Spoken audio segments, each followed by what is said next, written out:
After sending my sister $500 to help her out, I stayed on the call for a second longer than she realized.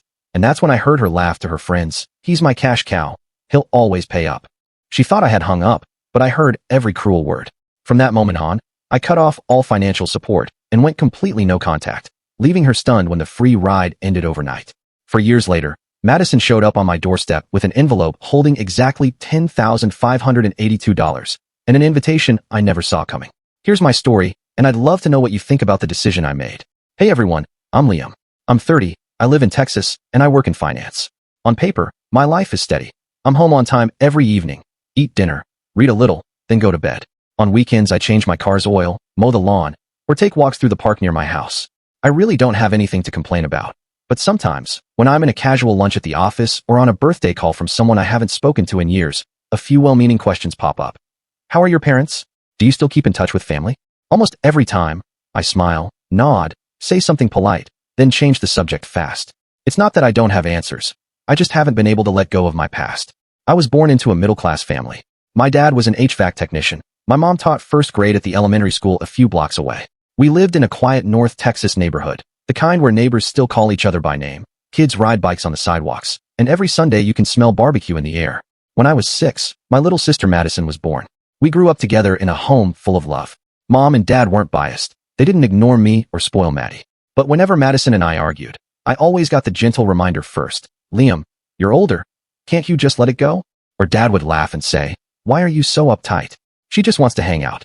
I never took it personally. I wasn't angry at them or at Madison. In fact, we were really close. She was mischievous, sure, always turning things upside down, but she followed me everywhere, squeezed next to me on the couch, even tied her shoes the same way I did. Our bond was rock solid. Everything changed when Madison left for college. By then, my parents weren't in the same financial shape. Mom lost her teaching job in layoffs. Dad's hours were cut, and his pay fell. They did everything they could to cover Madison's tuition, but rent, groceries, and transportation fell on her. I still remember the day she first asked me for money.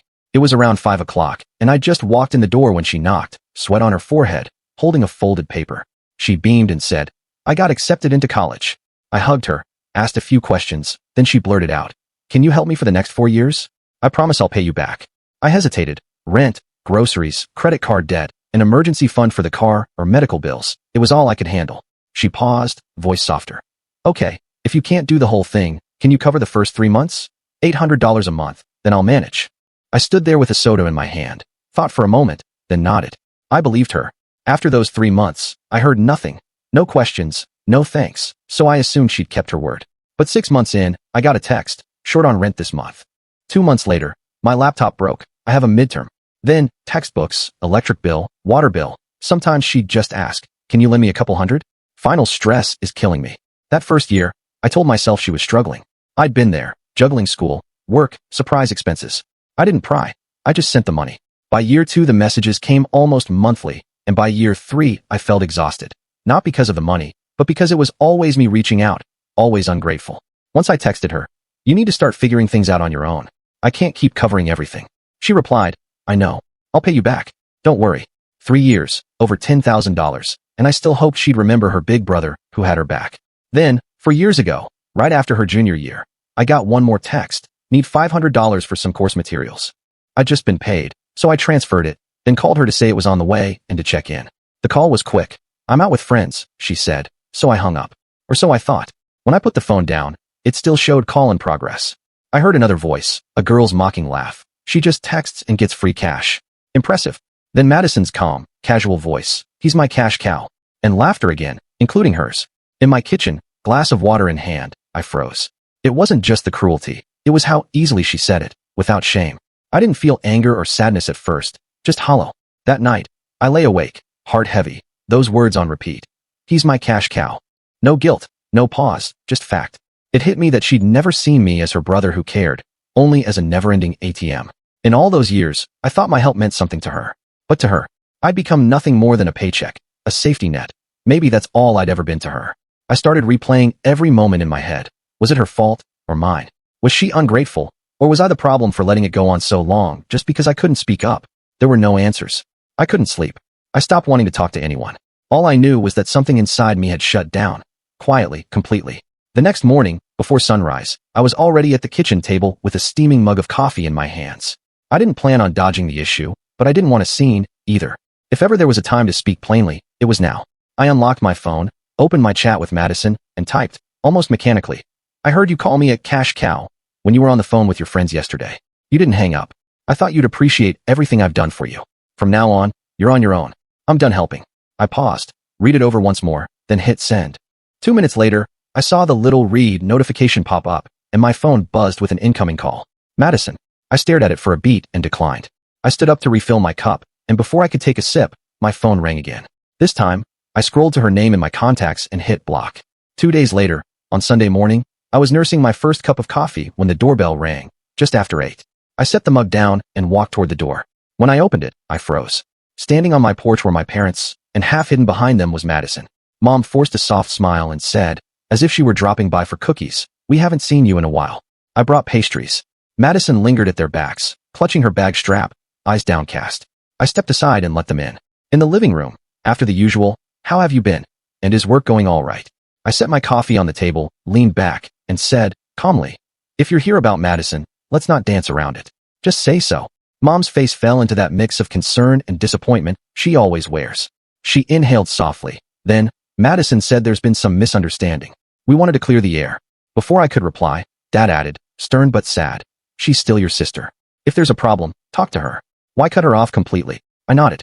"Fine." My voice stayed steady. "She called me a cash cow in front of her friends, right after I told her I thought she'd be grateful." Madison.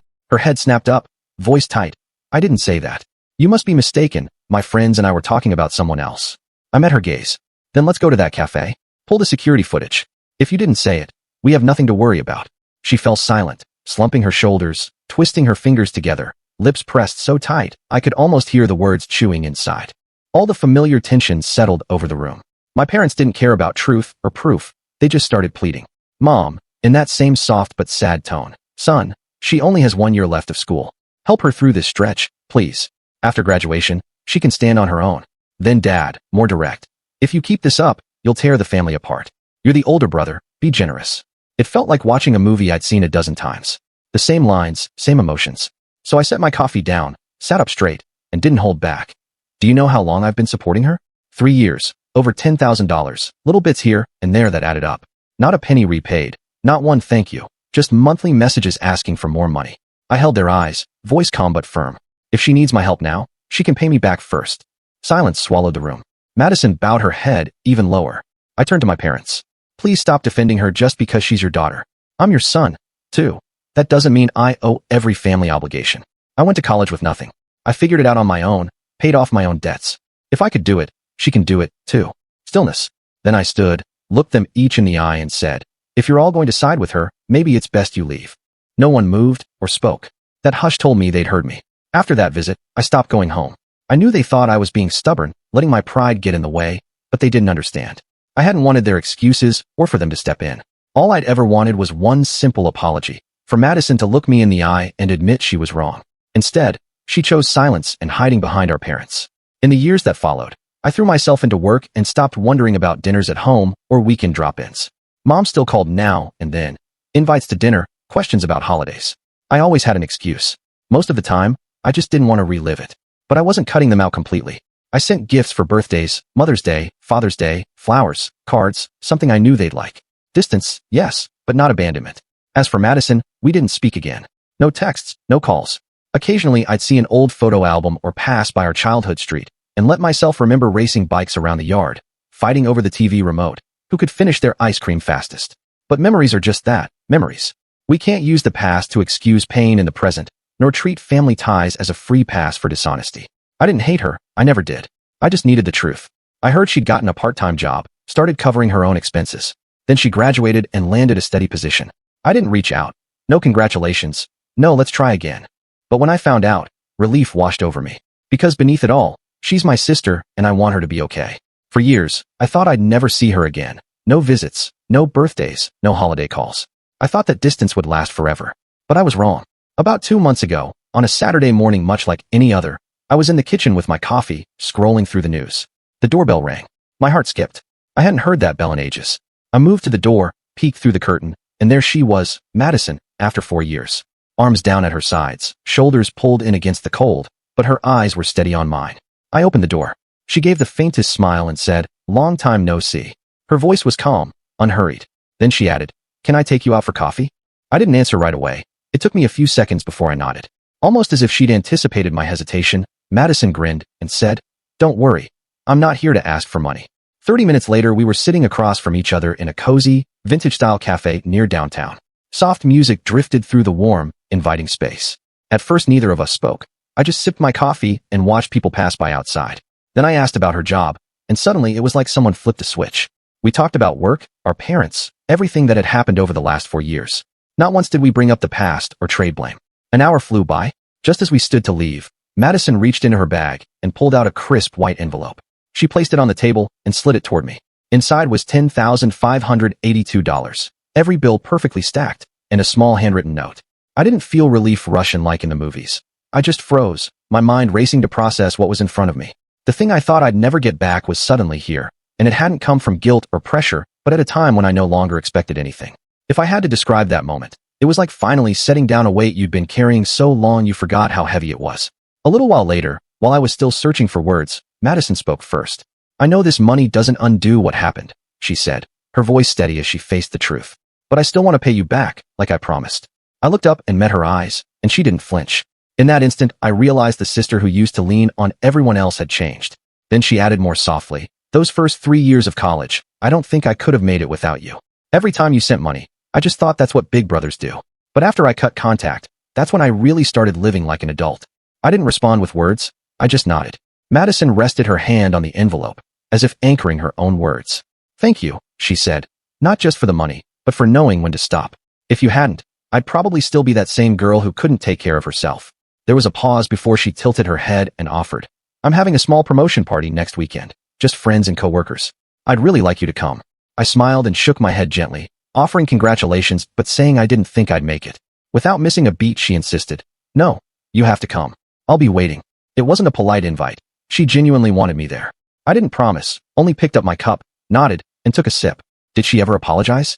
Not with the words, "I'm sorry," but in the way she showed up, repaid every dollar, spoke about her job, and learned to stand on her own. The past few years spoke for themselves. Some things are easy to say. Changing to prove you understand is a lot harder. That day, I saw that Madison had truly changed, no longer the sister who relied on everyone else, but a grown woman who took responsibility, practiced gratitude, and stood on her own 2 feet. Saturday afternoon, I arrived at the party right on time, neither early nor late. The space was modern and bright.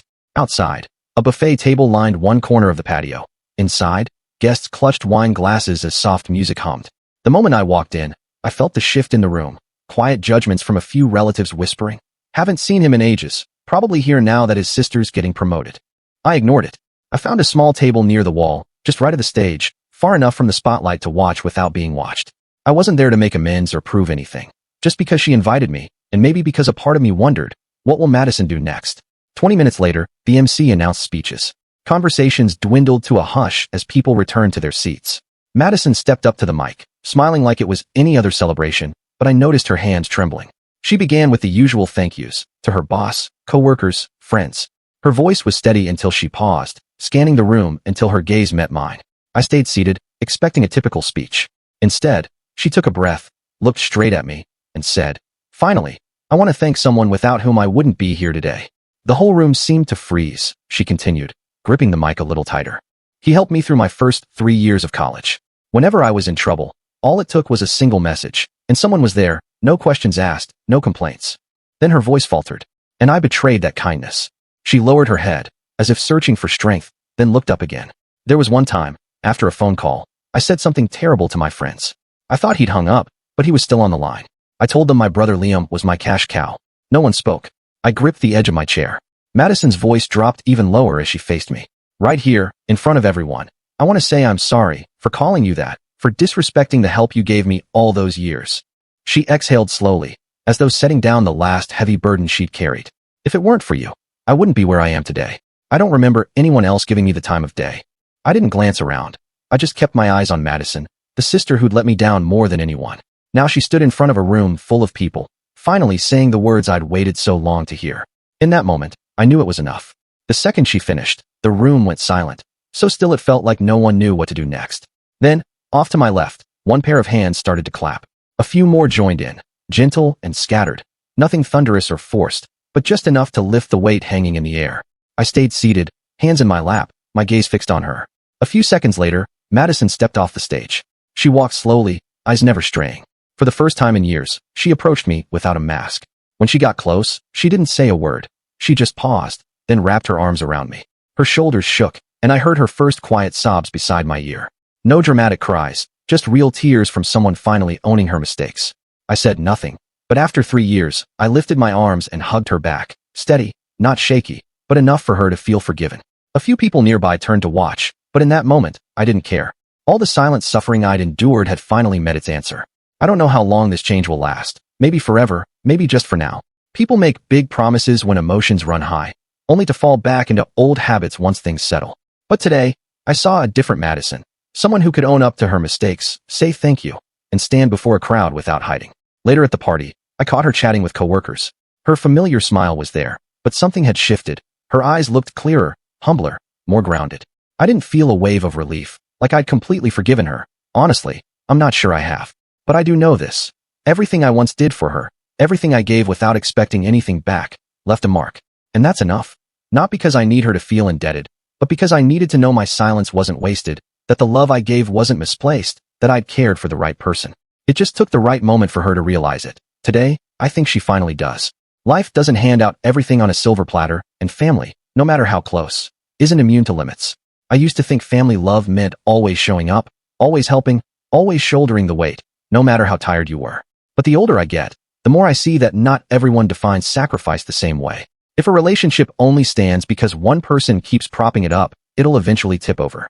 Sometimes the kindest thing you can do is step back, stop shielding someone, stop answering every call, not because you're cold, but because you believe they need independence to grow. I worried I was too harsh, but I learned that real love isn't just about how much you give. It's about knowing when to stop, when to help, and when to let go. Holding out your hand forever doesn't just foster dependence. It drains you, too. Family doesn't mean unconditional sacrifice. Family means holding each other close, but also having the strength to let go when it's time. Before I wrap up, I want to ask you, if you were in my shoes, would you forgive after everything? The broken trust, the kindness taken for granted, the silence that wasn't respected. Could you sit down, listen, and accept an apology so late, like I did? The next morning, I woke to a ping on my phone. Madison had sent me a text. Coffee? It was simple, 3 letters I'd waited years to see. I stared at the screen for a long time, heart racing. I'd rehearsed everything I wanted to say, then deleted it, reminded myself to let this moment be hers. Eventually, I tapped back, sure. 10 a.m. at our spot. Our spot, was the small cafe near the park where we'd shared donuts and secret plans as kids. Walking in, I spotted her at our usual table, head bowed over her latte. I sat down and watched her for a minute. How she'd tucked a loose strand of hair behind her ear, how her shoulders were straighter yet somehow still cautious. She looked up, surprised to see me, then offered a shy smile. That smile was the beginning of everything. We talked quietly at first, about trivial things, the weather, work, a movie trailer she'd seen. Her voice sounded more grounded than I remembered, steady, honest. When she said, "I mean it, thank you," I realized she meant more than yesterday's speech. She meant every missed birthday call, every time she disappeared when I needed her. I told her it was okay, that I wasn't out for revenge or drama. I just wanted to feel seen. She nodded, eyes glossy, and reached across the table, brushing her fingertips against mine. It was a small touch, but it felt enormous. Over the next few weeks, Madison didn't disappear again. She checked in before I left home, sent me silly memes mid-afternoon, and actually showed up when I called. One Saturday, she invited me to help at the animal shelter where she'd been volunteering. At first, I hesitated, giving my time freely, with no guarantee she'd keep her word, but something in me trusted her enough to say yes. We spent the morning walking rescue dogs through the sunlit play yard. I watched her kneel beside a trembling beagle, whispering encouragement, her face alight. In that moment, I saw how far she'd come from the girl who'd let my calls go to voicemail. That afternoon, as we sat on the curb eating sandwiches, Madison turned to me and said, "I've been selfish." I didn't realize how much she sacrificed until it was too late. She didn't plead for sympathy, she just owned it. I told her that love wasn't a ledger, that I wasn't keeping score, but that I needed consistency. She promised me that was her goal, to show up in small ways, every day. We laughed about how corny that sounded, but I believed her. A few days later, something unexpected happened. I got news that my project at work was in jeopardy, budget cuts, shifting priorities. I was panicking.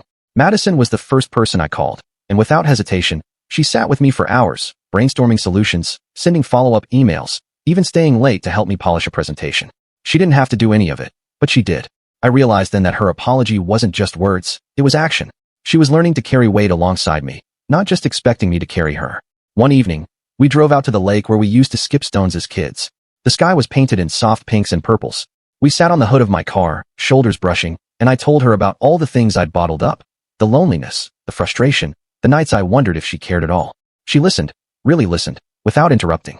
When I finished, she reached out, clasped my hand, and said, "I hear you. I'm sorry." It wasn't melodramatic or over the top. It was quiet and sincere. We stayed there until the stars came out, both of us silent, just absorbing the peace. That night, I realized forgiveness isn't a point you reach and then you're done. It's a path you walk together, day by day. It's in the texts, the small gestures, the willingness to carry one another's burdens. And while doubt still creeps in sometimes, when her texts go unanswered for hours, or when I wonder if this new pattern will last, I remind myself of how far we've come. Madison isn't perfect, and I'm not either. But we're trying, and sometimes that's enough. So here's where I leave you today. Forgiveness and trust don't mean you never feel hurt again. They mean you choose, moment after moment, to believe in someone's capacity to change. They mean you accept that growth can be messy, uneven, and far from guaranteed, and you keep your arms open anyway. If you've stuck with me this far, I want to ask you, what's one relationship in your life that needs a second chance? Maybe it's a sibling, a friend, a parent, or even yourself. What small step could you take today to show up, to offer genuine hearing and support? Let me know in the comments below. If this story resonated, give it a thumbs up, subscribe for more personal stories, and share it with someone who might need that nudge toward forgiveness. Thanks, as always, for listening, and take care of each other.